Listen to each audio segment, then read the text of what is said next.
Hello बच्चों। तो सबसे पहले ये क्वेश्चन आप एक बार अच्छे से देखिए, पढ़िए, खुद से ट्राई करिए, देन वीडियो को कंटिन्यू करिए। और उससे पहले अगर आप हमारे चैनल पर नए हैं तो सबसे पहले हमारे चैनल को सब्सक्राइब कर लीजिए, जिससे कि आपको अच्छे अच्छे क्वेश्चंस मिलते रहें। तो शुरू करते हैं क्वेश्चन। तो एक बार क्वेश्चन पढ़ते हैं। Let f x is equal to x square plus a x plus b where a b belongs to real number if the roots of the equation fx is equal to 0 are positive integers and a plus b equal to 6, then the correct match of column 1 to column 2 is। तो match कराना है इसमें, ठीक है। तो F x की value दिया हुआ, देखो x square plus a x plus b, a b real number है और साथ में कहा if roots of the equation are positive integers, ये इंपॉर्टेंट चीज़ है, पॉजिटिव इंटीजर्स हैं और साथ में ये कंडीशन होल्ड करती है, ए प्लस बी की वैल्यू क्या है 6 के बराबर है, ठीक है। अब ऑप्शन में कॉलम में क्या दिया हुआ, देखो least value of f x बतानी है। तो एफ एक्स की लीस्ट वैल्यू बताने के लिए न्यूमेरिकल वैल्यू, इसका मतलब ए और बी तो निकालना ही पड़ेगा, है ना। बी में पूछा भी गया वैल्यू ऑफ ए, सी में value of b, number of integral values of x for which f x less than 0 is are, ये पता करना। तो हमारा टारगेट क्या है, सबसे पहले ए बी की वैल्यू निकालना है और इसके रूट्स क्या है, पॉजिटिव इंटीजर हैं, है ना। तो एक काम करते हैं, मान लेते हैं इसके रूट्स क्या, अल्फा है, alpha and beta. Let roots are alpha comma beta. तो हम देखो इस इक्वेशन को देख के लिख सकते हैं sum of root alpha plus beta की वैल्यू क्या लिख सकते हैं, अल्फा प्लस बीटा की वैल्यू लिख सकते हैं माइनस है ना, इक्वेशन नंबर 1। और अल्फा इंटू बीटा की वैल्यू क्या लिख सकते हैं, alpha into beta, product of root क्या लिख सकते हैं, सी वाई मतलब बी, ये हो गया। अब हमारे पास ये इक्वेशन का यूज करना है, ए प्लस बी की वैल्यू जो 6 दी गई है इसका यूज करना चाहते हैं।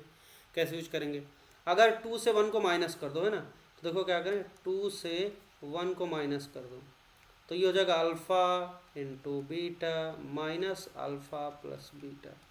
तो यहाँ आ जाएगा आपका, देखो ये हो जाएगा बी और माइनस माइनस ए मतलब प्लस ए हो जाएगा ना। और ए प्लस बी, बी प्लस ए की वैल्यू 6 यूज कर सकते हैं, यहाँ पे हम लोग 6 यूज कर सकते हैं। तो हमारे पास एक इक्वेशन आ गई अल्फ़ा इंटू बीटा और minus alpha plus beta is equal to 6। अब क्या करना है, अब यहाँ इस इक्वेशन की मदद से अल्फ़ा बीटा की वैल्यू हम लोग कैलकुलेट कर सकते हैं। तो कैसे करेंगे देखते हैं। अब ध्यान से देखो ज़रा, यहाँ पे क्या लिखा हुआ, अल्फ़ा इंटू बीटा, ठीक है, minus alpha plus beta equal to 6 लिखा हुआ है ना। बी प्लस ए की वैल्यू में डाल दें 6। अब हम इसमें अगर इसको फैक्टराइज कर लें, कैसे करेंगे, देखो अल्फ़ा बीटा माइनस खोल दो, alpha minus beta equal to 6। अब यहाँ पे लेफ्ट साइड में लिखा अल्फ़ा बीटा माइनस बीटा, अगर हम बोथ साइड 1 ऐड कर दें तो आप इसको फैक्टराइज कर पाओगे। अगर यहाँ पे बोथ साइड 1 ऐड कर दें, यहाँ भी 1 ऐड कर दिया तो क्या होगा, देखो यहाँ पे अल्फ़ा कॉमन ले लो तो हो जाएगा बीटा -1 और यहाँ पे हमने -1 कॉमन ले लिया तो क्या हो जाएगा बीटा -1 और इधर क्या हो जाएगा 6 और +1 क्या हो जाएगा 7। तो यहाँ से आ गया अल्फ़ा -1 और ये हो जाएगा आपका बीटा -1 इक्वल टू 7। अब क्वेश्चन में कहा गया कि जो रूट्स हैं वो पॉजिटिव इंटीजर हैं, है ना, क्या है रूट्स पॉजिटिव इंटीजर हैं। तो अल्फ़ा -1, अल्फ़ा और बीटा पॉजिटिव इंटीजर है तो अल्फ़ा -1 भी क्या होगा, एक इंटीजर होगा, बीटा -1 भी इंटीजर होगा। तो दो इंटीजर का प्रोडक्ट क्या है, देखो 7 और 7 का एक प्राइम नंबर है। तो अगर हम 7 को फैक्टराइज करके लिखें तो इसके 2 ही फैक्टर लिख पाएंगे। कैसे, 7 को आप ऐसे लिख सकते हो 7 इंटू 1, है ना, ऐसे लिख सकते हैं। तो भाई इंटीजर होने के लिए क्या है, अल्फ़ा -1 इंटू बीटा माइनस, दो चीज़ों का प्रोडक्ट 7 के बराबर है। तो या तो ये 7 हो जाए, ये 1 हो जाए, या फिर ये 1 हो जाए, ये 7 हो जाए, यही दो पॉसिबिलिटी लिख सकते हैं हम लोग, है ना। तो यहाँ से हम लोग कंपेयर करेंगे तो अल्फ़ा -1 की वैल्यू क्या लिखा, 7 लिख लिया, पहला केस बना लिया। और क्या लिख लिया, बीटा -1 की वैल्यू क्या ले लिया, 1 ले लिया। तो यहाँ से अल्फ़ा की वैल्यू देखो क्या आ गई, 1 जाएगा तो 8 आ गया, बीटा की वैल्यू क्या आ गई 1 उधर गया तो 2 आ गया, है ना, 1 + 1 2। दूसरा केस अगर हम मान लेते हैं क्या, अल्फ़ा -1 को 1 ले लो और बीटा -1 को 7 ले लो, है ना, बीटा -1 को 7 ले लो।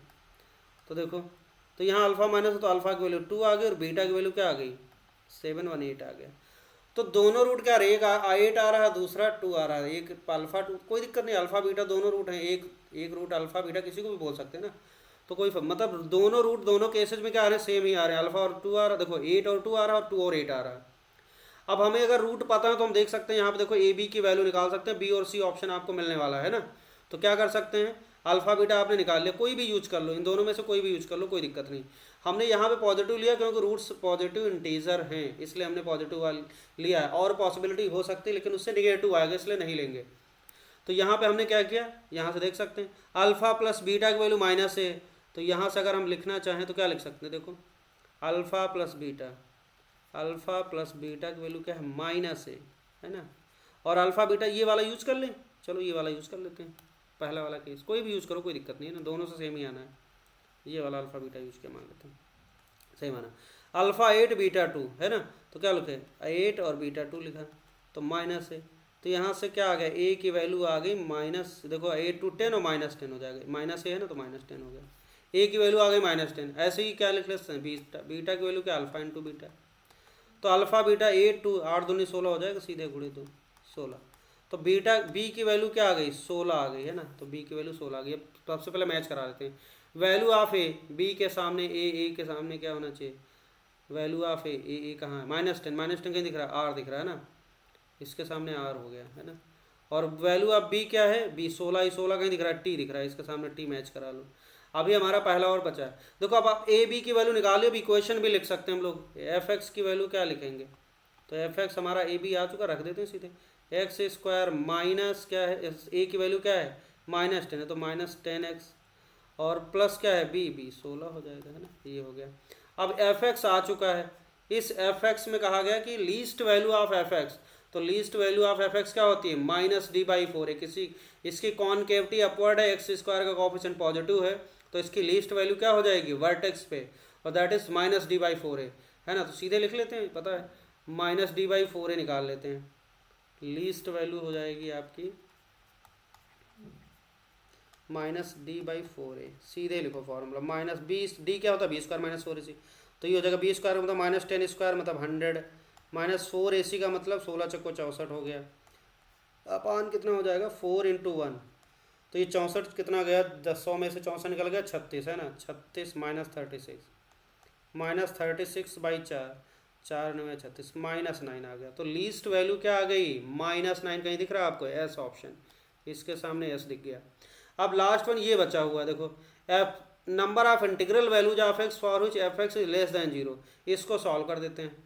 तो इसको सॉल्व करने के लिए क्या करेंगे हम लोग, इसको लेस दैन 0 करा दो, इसको लेस दैन 0 करा दो, तो क्या आएगा, फैक्टराइज करो जरा, तो ये इसका फैक्टर होगा x-2 और x-8 लेस दैन 0 है ना, तो यहाँ से आया आपका x की वैल्यू आ गई कितना 2 और 8 के बीच में। अब 2 से 8 के बीच में इंटीग्रल वैल्यूज़ कौन कौन सी होंगी बताओ, दिस एम्प्लाइज x की इंटीग्रल वैल्यूज़ कौन कौन से मिलेंगी, number of integral values of x for which less than 0 करा तो 2 3 आएगा, 4 5 6 7, 2 तो ले नहीं सकते हैं, 8 भी नहीं ले सकते हैं, 3 4 5 6 कितने 3, तो 5 वैल्यूज आ गई, तो 5 कहीं दिख रहा है, यू ऑप्शन में दिख रहा है 5 है ना, तो ये हो जाएगा आपका 5, तो इसके सामने अब देखो मैच करा लो कौन सा ऑप्शन करेक्ट होगा, SRTU एस ये तीसरा दिख रहा है, SRTU बिल्कुल सही, तीसरा ऑप्शन हो गया करेक्ट।